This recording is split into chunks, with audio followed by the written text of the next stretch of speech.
Muy buenos días para todos y bienvenido, que el Señor les bendiga. Hoy continuamos con nuestra serie sobre el libro de Hechos y nos toca leer Hechos capítulo 5. Esta es la iglesia Pacto de Gracia, una iglesia presbiteriana y reformada en San José, Costa Rica. También queremos dar la bienvenida a los que nos acompañan por medio de la grabación por internet. Deseamos que Dios le bendiga por medio de su palabra y su espíritu.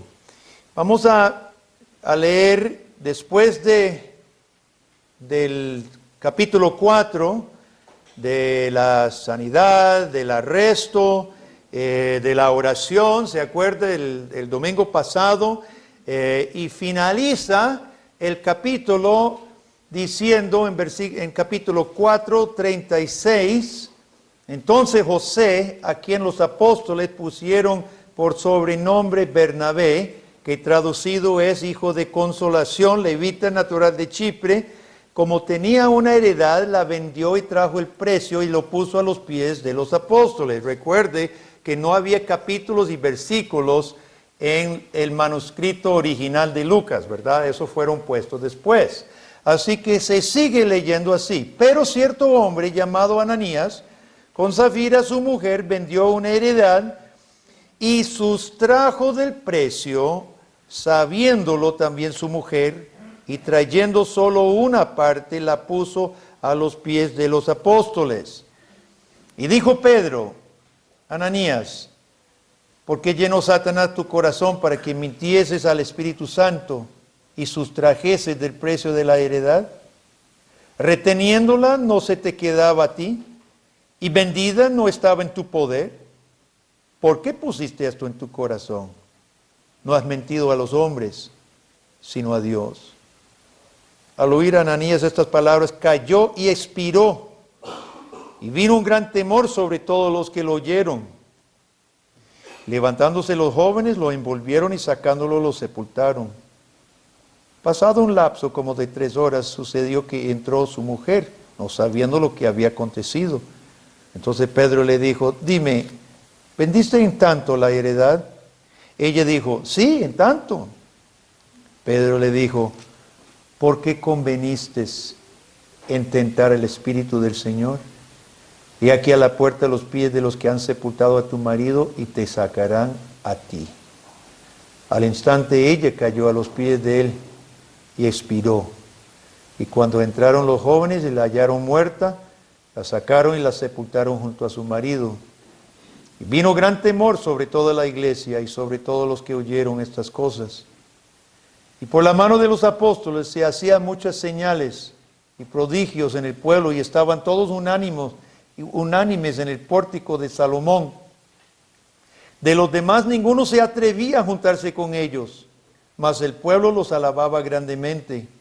Y los que creían en el Señor aumentaban más, gran número, así de hombres como de mujeres, tanto que sacaban los enfermos a las calles y los ponían en camas y lechos para que al pasar Pedro, a lo menos su sombra cayese sobre alguno de ellos. Y aun de las ciudades vecinas muchos venían a Jerusalén, trayendo enfermos y atormentados de espíritu inmundo, y todos eran sanados. El domingo pasado hablamos de la participación en la comunión del Espíritu Santo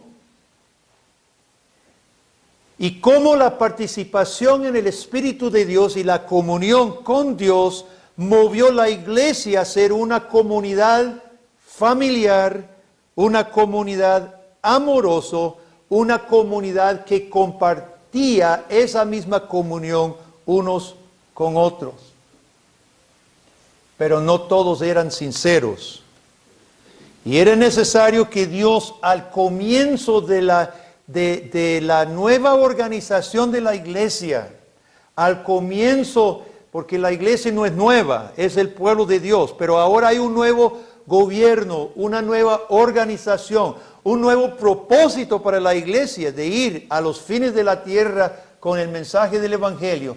Al comienzo de la reestructuración de la iglesia, era importante que Dios desenmascarara a los que menospreciaban la comunión verdadera con Él. ¿Cuál era el pecado de Ananías y Zafira? Específicamente, ¿cuál era su pecado? Es importante responder a esta pregunta, hermanos, porque de otra forma no vamos a comprender lo severo del juicio sobre ellos. No era la codicia o la avaricia como algunos piensan. Como Bernabé había dado todo y Ananías y Zafira no lo dieron todo, algunos dicen, bueno, su pecado era no haberlo dado todo. Pero esto no es el hecho, porque los apóstoles no estaban imponiendo una regla, por decirlo así, comunista sobre el pueblo. Versículo 4, Pedro mismo dice, reteniéndola no se te quedaba a ti y vendida no estaba en tu poder. Los apóstoles no estaban diciendo a todo el mundo, venga y dé todo. Era voluntario. Claro, la iglesia necesitaba de los aportes de Bernabé y de Ananías y Zafira y los demás. Pero no era exigido, ellos no estaban exigiendo o presionando que lo trajera. El pecado de Ananías no era la codicia, no era la avaricia, era algo peor. Su pecado era lo que Pedro dice al final del versículo 4. ¿Por qué pusiste esto en tu corazón? No has mentido a los hombres, sino a Dios. Su pecado era mentir ante los hombres y tratar de mentir ante Dios. Su pecado era la hipocresía. Su pecado era la falta de integridad. Ellos, Ananías y Zafira, querían aparentar algo que no eran. Quiero que vean los paralelos con Bernabé, porque sigue, ¿verdad? Como dije, no hay capítulos y versículos en el documento original. Y los paralelos entre Bernabé y Ananías y Zafira son intencionales de parte de Lucas. Bernabé había hecho algo que fue bien visto. Había sido un aporte significativo para la iglesia y los hermanos estaban contentos. Inclusive le pusieron un apodo, Bernabé, hijo de consolación. Y así era la naturaleza de Bernabé. Y seguimos viendo a Bernabé en el libro de los Hechos. Y era una persona llena de Dios, llena del Espíritu de Dios, colaboradora. Ahora, Bernabé había hecho algo que fue bien visto. Y Ananías y Zafira quería imitarlo. Pero ellos querían hacerlo por los hombres. Sin duda no hay ninguna duda de que hubiera en la iglesia necesidad de fondos. Habían personas que ayudar. De aquí a poco, en el próximo capítulo, vamos a ver que había muchas viudas que necesitaban ayuda. Sin duda el reino de Dios dependía de las ofrendas. Pero ninguna de estas cosas era la motivación de Ananías y Zafira. Su motivación era egoísta. Ambos, Bernabé y Ananías, versículo 37 y capítulo 5:1, ambos venden. Ambos venden una heredad. Ambos traen el dinero y lo ponen a los pies de los apóstoles. Hay paralelos. O sea, se usan las mismas palabras. Si usted se fija cuidadosamente, Lucas utiliza las mismas frases. Tenía una heredad, la vendió, trajo el dinero y lo puso a los pies de los discípulos, los apóstoles. Ellos estaban administrando hasta el momento los dineros de la iglesia. Pero hasta ahí el paralelo. Porque hay una diferencia significativa. Ananías sustrajo una parte. Sustrajo una parte. ¿Qué significa este término de sustraer? No es un término que usamos todos los días, ¿verdad? Chicos, ¿sabe qué es sustrajo? Esa es la ventaja de venir a la iglesia Pacto de Gracia. Casi todos los domingos aprendemos algún término nuevo, ¿verdad? Por eso tenemos maestras de español como Cinia que asiste a la iglesia. que estamos aprendiendo términos y frases y gramática, que es tan importante. Dios es el que hizo el lenguaje. Ahora, ¿qué significa sustrajo?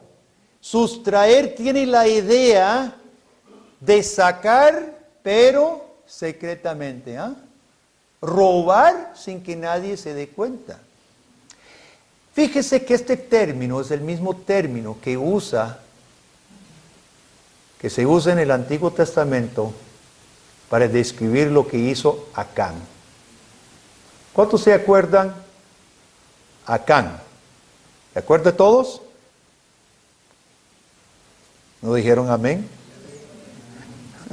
Bueno, espero que todos recuerden Acán, porque si no, a los que predicamos se nos hace más difícil tener que hacer una pausa y explicar Acán. Por eso la lectura diaria suya, especialmente padres con los hijos, porque todos los niños de esta iglesia deben saber la historia de Acán. Cuando Israel entra a Israel y toman Jericó, Dios consagró la ciudad entera para Dios. Nadie podía tomar botín, todo era consagrado a Dios, anatema. Pero hubo uno llamado Acán, que en la versión griega del Antiguo Testamento, la Septuaginta, dice, Acán sustrajo su barra de oro, su túnica, sus cosas, y las guardó en su tienda. Sustrajo. Acán demostró desprecio en ese acto para Dios, para su santidad, y afectó el éxito de Israel. ¿Cuál fue el siguiente pueblo a que fueron a atacar? ¿Cómo se llama? El pueblito que fueron a atacar. ¿Todos a una? Diga. No dijeron todos. ¿Qué pasó en ahí? Vea, yo quiero decir sinceramente, hermano, si no conocemos el Antiguo Testamento, tenemos que hacer pausas, o simplemente no entendemos lo que está pasando aquí. Si usted desconoce esta historia de Acán y Ahí, lo poquito que yo voy a decir, usted no va a comprender lo que pasó y no va a entender este mensaje hoy. A nosotros los predicadores se nos hace imposible predicar el Nuevo Testamento sin conocimiento del Antiguo Testamento, especialmente los relatos históricos. Así que considérense todos exhortados. Y hay libros para niños que nosotros tenemos disponibles, libros de niños, y está su Biblia para los que son adultos. Cuando fueron a pelear con un pueblito pequeñito, fueron derrotados por Acán, que estaba en el seno de Israel, despreciando la santidad y la gloria de Dios. Ananías y Zafira muestran este mismo desprecio, por eso Lucas utiliza el mismo término, porque ellos están demostrando este mismo desprecio a Dios, mintiendo, fingiendo bondad y generosidad en medio de la iglesia, una iglesia en la cual Dios directamente en ese momento estaba mostrando su santidad, su justicia y su misericordia a través de los milagros de los apóstoles. Ellos despreciaron la santidad de Dios que fue manifestada aquel día en Pentecostés. De aquí hacía poquito, el viento del día de Pentecostés, el fuego que cayó, las lenguas de fuego. Y estaban menospreciando la gracia de Dios que se estaba manifestando en las sanidades de los apóstoles, el cojo, el paralítico que se acababa de sanar. Ellos estaban menospreciando a este Dios, hermanos, y ellos querían ganar fama, querían ganar reputación por sus obras falsas. Ellos querían que les alabaran por medio de la hipocresía. El juicio de ellos, el juicio sobre ellos fue terrible, murieron. Y murieron cayendo frente a Pedro. Qué cosa más horrorosa, ¿no? Siempre en presencia de un muerto, una muerte, es impactante. Imagínese trayendo su ofrenda a los apóstoles. Y tal, y un intercambio de palabras, y ¡pum! Claro, la Biblia dice que temieron. que no va a temer. Cuando Pedro lo denuncia y dice, ¿cómo es posible que has mentido? No a los hombres, sino a Dios. ¡Pum! Y entra a las 3 horas la mujer y lo mismo, ¡flum! ¡Qué juicio más terrible! Hay muchas personas que dicen, como lo mencionó Juan Carlos en la escuela dominical de adultos, que el Dios del Antiguo Testamento es el Dios bravo, el Dios que hacía que se abriera la tierra y se tragara a la gente y caía fuego del cielo. Pero el Dios del Nuevo Testamento es el Diosito de amor, Jesús, el Espíritu Santo. Mire el Jesús del Nuevo Testamento.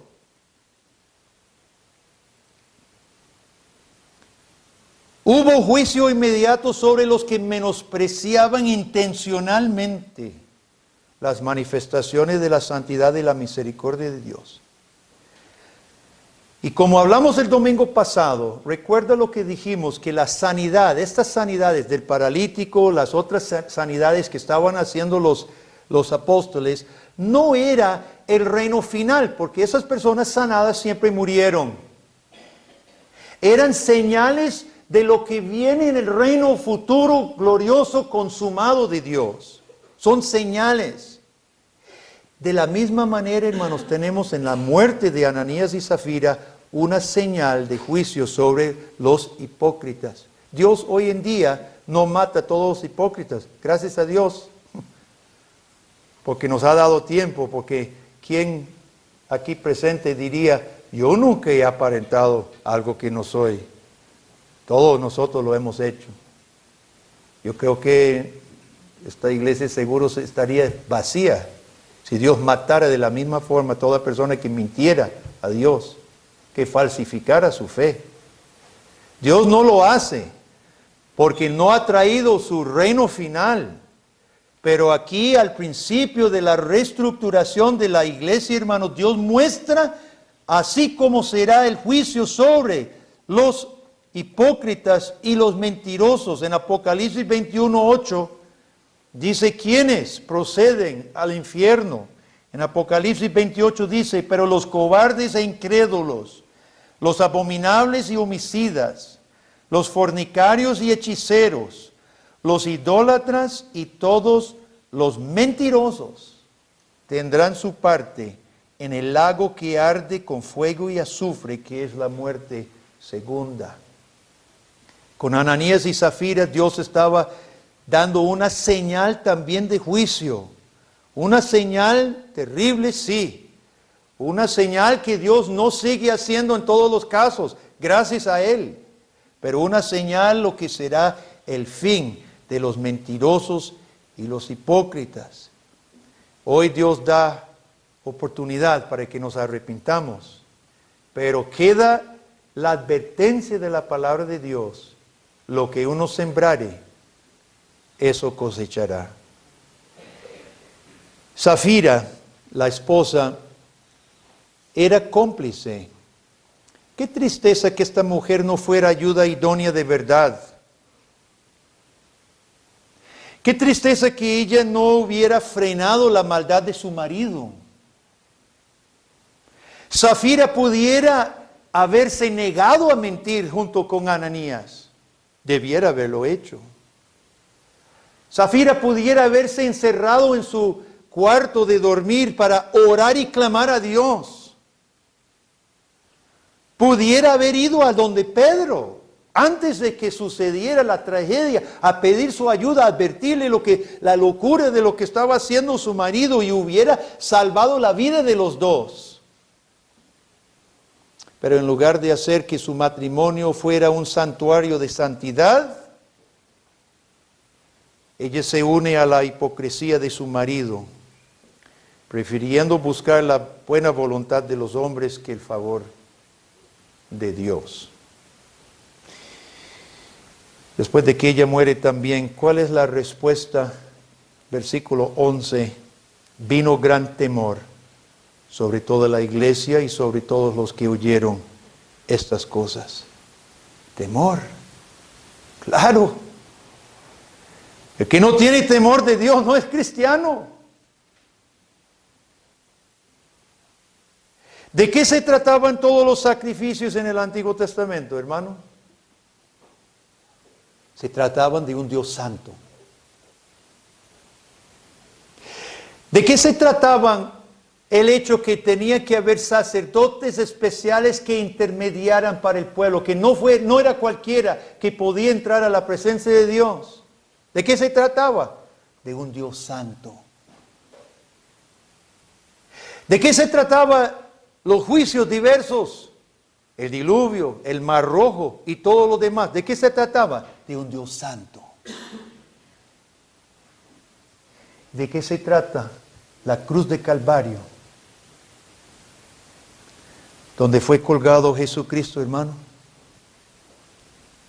Se trató de un Dios santo que debería clavar cada uno de nosotros a esa cruz en lugar de Cristo.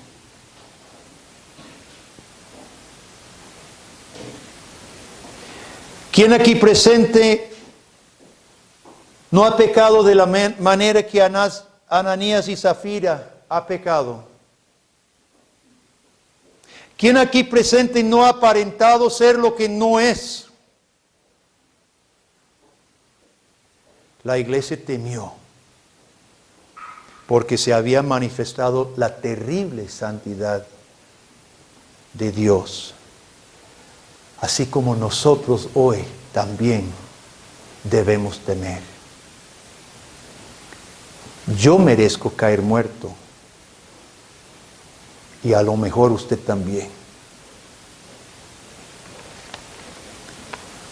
¿Quiere la única esperanza para estos cristianos, hermanos?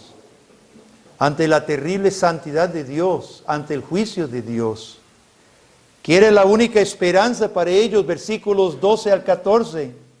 Por la mano de los apóstoles se hacían muchas señales y prodigios en el pueblo. Estaban todos unánimes en el pórtico de Salomón. De los demás, ninguno se atrevía a juntarse con ellos, mas el pueblo los alababa grandemente. Y los que creían en el Señor aumentaba más, gran número así de hombres como de mujeres. ¿Qué era su esperanza? La gracia soberana de Dios, que se estaba manifestando en los milagros. Esta gracia producía, ¿qué dice en versículo 14? Fe, verdadera fe. Los que creían en el Señor aumentaban. La fe que teme verdaderamente a Dios, hermano, es una fe que lleva al verdadero arrepentimiento. Y esa fue toda la diferencia entre Bernabé y Ananías. Bernabé dio a Dios por gratitud por su gracia y su misericordia en Cristo. Bernabé dio a sus hermanos desinteresadamente. En cambio, Ananías ni le dio a Dios ni a los hermanos desinteresadamente, sino quería recibir él la gloria. Concluyendo, quisiera notar y resumir con varias cosas. En primer lugar, los ojos de Dios lo ven todo. No crea que Dios no sepa nuestras hipocresías y nuestras falsedades y nuestros fingimientos, hermano. Yo creo que sería apropiado ahorita hacer una pausa para cultivar más un temor santo del Dios santo. A eso venimos todos los domingos, en esta reunión santa de pacto con el Dios de pacto, el Dios santo. Y es apropiado que en este lugar juntos cultivemos un sentido de temor santo a Dios. En segundo lugar, Dios quiere y la iglesia necesita nuestras ofrendas. Dios quiere y la iglesia necesita ofrendas generosas. Pero recordemos que Dios vigila celosamente la condición de nuestro corazón. En tercer lugar, el resumen de todo se encuentra en el versículo 14. Los que creían en el Señor aumentaban más y más. Dios reunía en su iglesia a los que tenían fe en Jesucristo. En versículo 9, Pedro dice, ¿por qué mintieron al Espíritu del Señor? Es el Espíritu de Jesucristo. Como Dios es Dios trino, es el Espíritu de Dios, es el Espíritu Santo, y muchas veces en la palabra de Dios dice que este Espíritu es dado por el Señor, el Espíritu Santo del Señor. Sí, hermano, sí, amigo, todo tiene que ver con el Señor. Todo tiene que ver con el Señor Jesucristo. No esperemos que Dios tenga que intervenir en nuestras vidas directamente, hermanos. Siempre esa forma es peor, cuando Dios tiene que intervenir directamente con nosotros.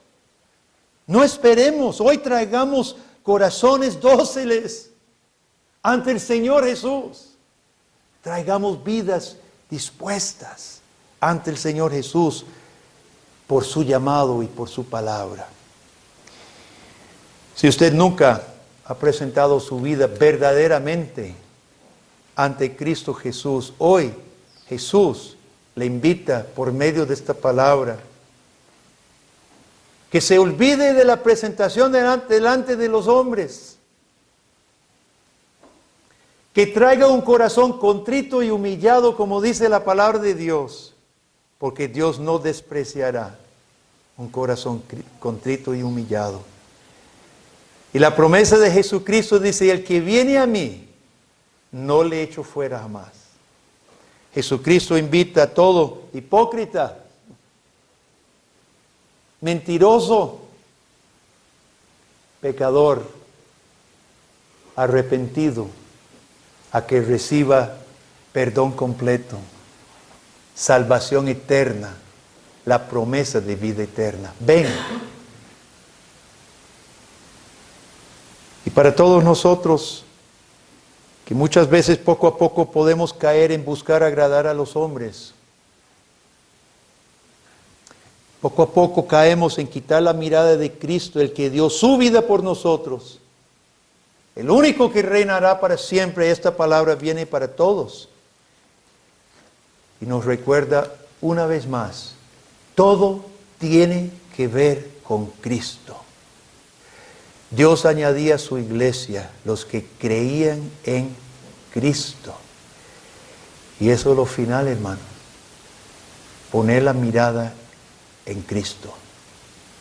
Hoy hemos escuchado el testimonio de nuestro hermano Max, confesando su fe en Cristo y recibiendo el sello del bautismo. Pronto nos acercamos a Semana Santa, cuando celebramos la muerte de Cristo y la resurrección de Cristo ante un Dios santo que salva pecadores al arrepentirse y creer en Cristo. Todo tiene que ver con Cristo. Amén. Oremos. Padre, gracias te damos por tu palabra y por Jesucristo nuestro Salvador. Oh Dios, nuestros corazones son impactados al leer este relato, Dios, pues es durísimo y la lección fuerte para nosotros, oh Padre, porque nos cuesta entender tu santidad, nos cuesta entender tu justicia. Estamos acostumbrados, Dios, a vivir en este plano humano y agradar a los hombres. Y tu justicia y tu santidad están muy lejos de nosotros. Oh Dios, gracias porque tú nos recuerdas de lo importante hoy. Y nos has presentado una vez más a Cristo, el único Salvador a quien tú diste por los pecadores creyentes en Él. Señor Jesús, sé tú, Señor de nuestra vida, de nuestros pensamientos, de nuestros deseos, de nuestra voluntad, por favor, por medio de tu Santo Espíritu y por medio de esta palabra que hemos escuchado. Es en tu nombre que oramos. Amén.